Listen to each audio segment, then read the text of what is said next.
Danas lekcija kako kopamo krompire. Da učite od profesionalca. Jel tako, Zeko? Taj sam ja, nisi ti. Nisi ti. Sebe snimi. Dobro, imate ovu frezu, znači, treba vam freza, treba prvo posjeti krompire ovdje. To se radi na proljeće, Zeko, jel na proljeće? Jes, ali ovdje je proljeće kasno, jel da je ovdje, u maju, pa da. Treba vam ova freza, viljuška, grablje i motika. Znači sad idemo kako se kopaju krompiri. Onda otvorite fino ovako auto, gepek.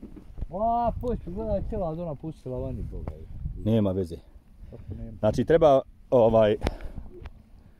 vam ova freza, ovo troje, i onda fino otkrijete ovo ovako.